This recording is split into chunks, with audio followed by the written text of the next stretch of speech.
है और एक बार इतने कमजोर हो जाते हैं कि दूसरा पकड़ कर चलाता है।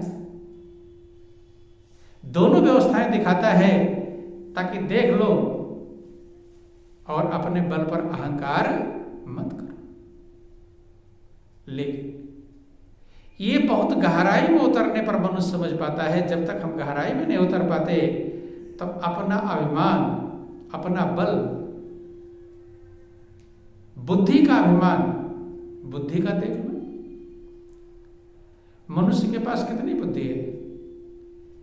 अब यही एक कोरोना की व्यवस्था आई, छोटा सा विषाणु है, छोटा सा वायरस है, पूरे संसार के लोगों की बुद्धि, सबकी बुद्धि लग गई है, लेकिन अभी उसकी दवा बन पाई नहीं। तो छोटे से कोरोना के बराबर बुद्धि भी मौजूद नहीं है। कोरोना सब पर हावी होता चला जा रहा है, लेकिन बुद्धि काम नहीं कर पा रही। बड़े बड़े प्रधानमंत्री, बड़े बड़े राष्ट्रपति भी कोरोना के मरीज बन जा रहे हैं। अजीबोगरीब मालिक की व्यवस्था है। कोई बिरला गौर करने वाला, गहराई में उतरने वाला समझ पाता है सच्चाई को कि उत्तरा सागर में जो उस मोती मिले, जो गहराई में डूबता है वो मोती और कीमत समझ पाता है, और जो गहराई में नहीं जा पाता है वह कीमत समझ पाता नहीं। आपके शरीर को गौर करके देखो, कितनी बुद्धि और कारीगरी से परमात्मा ने, मालिक ने इसका निर्माण किया है। जो हमारा आपका शरीर है, वैज्ञानिक बतलाते हैं कि ये छोटे छोटे सेल्स के द्वारा बना हुआ, कोशिकाओं के द्वारा बना है। आप पूरा कोशिका ही हैं, जैसे समुद्र है पूरा। तो समुद्र पूरा एक एक बूंद इकट्ठा होकर के समुद्र बना है। क्या है? जो इतना बड़ा समुद्र है उसमें से बूंद ही बूंद तो मिले हुए। तो जैसे बूंद बूंद बूंद बूंद मिल करके पूरा समुद्र बना है, ऐसे आप जो बने हैं, आपका शरीर का निर्माण हुआ है, वो कोशिकाओं से मिलकर बना हुआ है। और वो सेल्स इतने छोटे होते हैं, शायद के सुई के नोक पर पता नहीं कितने सेल्स आ जाए, कोशिकाएं आ जाएंगी। तो सोच लो, यही सब मिलकर, और रोज वो कितनी कोशिकाएं नष्ट होती रहती हैं, कितने नए बनती रहती हैं, कितने सेल्स नष्ट होते रहते हैं, मरते रहते हैं, कितने नए तैयार होते रहते हैं। और उसी के द्वारा आपका इस शरीर का संचालन हो रहा है। तो जैसे महापुरुष कहते नहीं कि बूंद समाना समुद्र में, बूंद समाना समुद्र में जानत है सबको।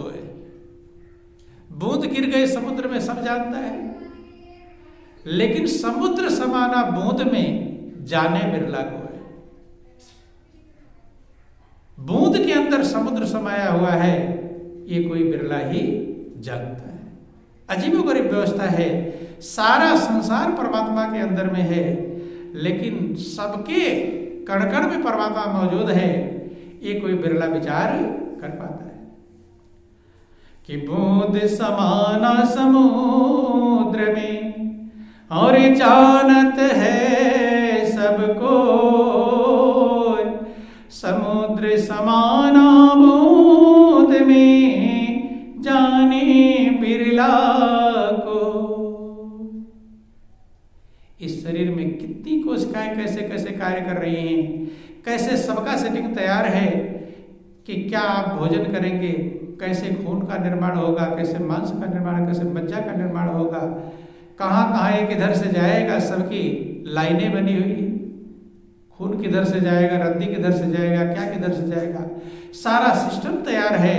और उसी सिस्टम के अनुसार हमारे जीवन का संचालन चलता है। परमात्मा ने तैयार कर दिया। वैज्ञानिक इस शरीर के बारे में बहुत कम जानते हैं, बहुत ही कम जानते हैं, थोड़ा बहुत खोज पाए हैं और अधूरा है, अधूरा ज्ञान है। अगर खोज लिए होते तो कोई आज तक मरता भी नहीं, सब जीवित रहते। तो महापुरुष समझाने का प्रयास करते हैं उसकी बुद्धि गौर करके देखो, ये प्रभु की बुद्धि है, प्रभु की बुद्धि लगी हुई है। एक छोटा सा बीज देखना, बरगद का इतना बड़ा पेड़ देखते हैं, उस बरगद के फलों को तोड़कर और उसके बीजों को देखो तो कितना छोटा सा बीज होगा। आपका मिर्च का जो बीज होता है उससे भी छोटा बीज हराता है, लेकिन उस बीज के अंदर, बीज को तोड़कर देखोगे उसमें कुछ नहीं रहेगा, उसमें न डाल है, न पत्ता है, न फल है, न फूल है, लेकिन उसी बीज में सब है। उस बीज के अंदर क्या क्षमता है उस मालिक की कि पूरा पेड़ मौजूद है, पेड़ का गुण मौजूद है, पेड़ का स्वाद मौजूद है, पेड़ का रंग मौजूद है, उसका डाल, पत्ता, फल, फूल, सब चीजें उस बीज के अंदर।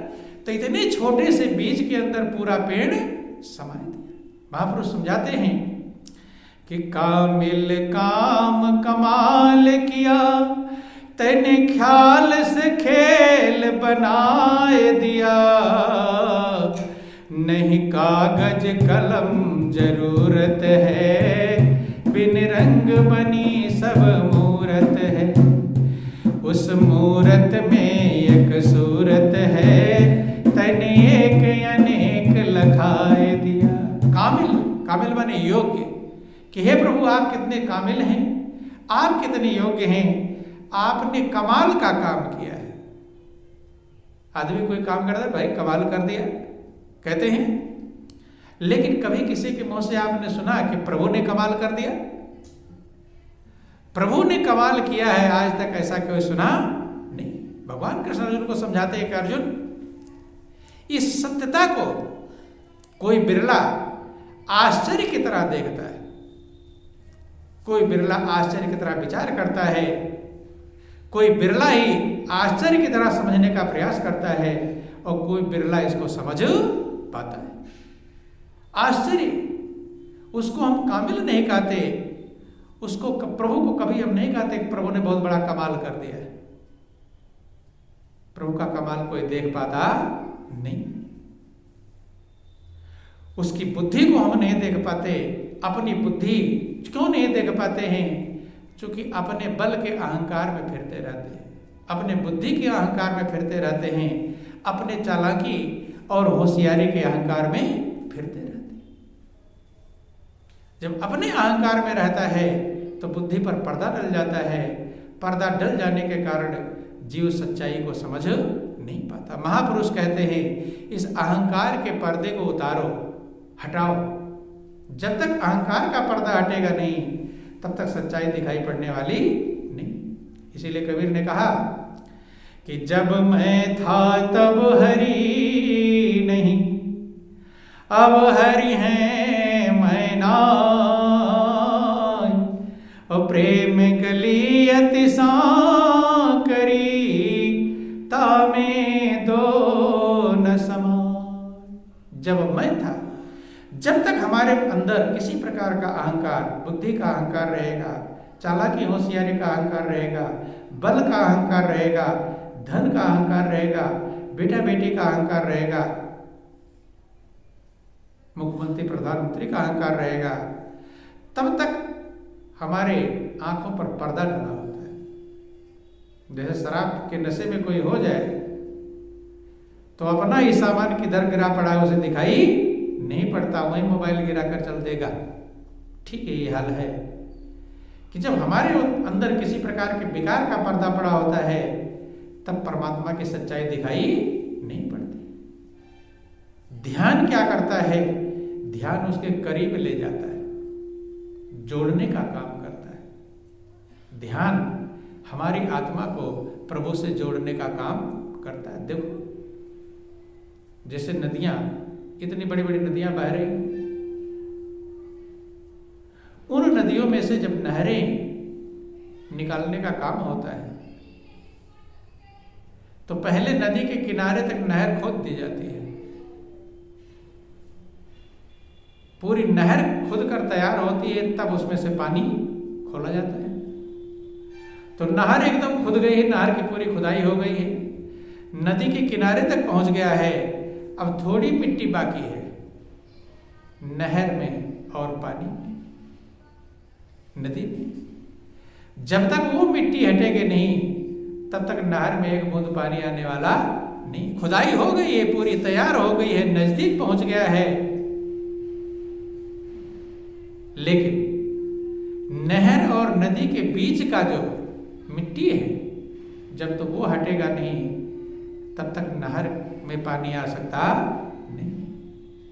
तो यही है, अहंकार जो होता है वही बीच की दीवार है। क्या है वो बीच की दीवार? वो दीवार नहर तक तो पहुंच गई, नदी के पास तक। नहर देख रही कि नदी में हर हर करके पानी बह रहा है, अथाह पानी है, लेकिन नहर को पानी मिलेगा नहीं, मिलेगा तब तक नहीं मिल पाएगा जब तक वो दीवार हटेगी नहीं। ठीक है, ये हाल है। ध्यान क्या करता है? उस अहंकार के दीवार को हटाता है। क्या करता है? इसीलिए जितने भी महापुरुष हुए सबने ध्यान पर जोर दिया है कि ध्यान के समान पवित्र करने वाला संसार में कुछ भी नहीं। ध्यान के समान कोई तपस्या नहीं है। ये भगवान कृष्ण के गुरु ने भगवान कृष्ण को समझाया कि ध्यान के समान कोई तप नहीं।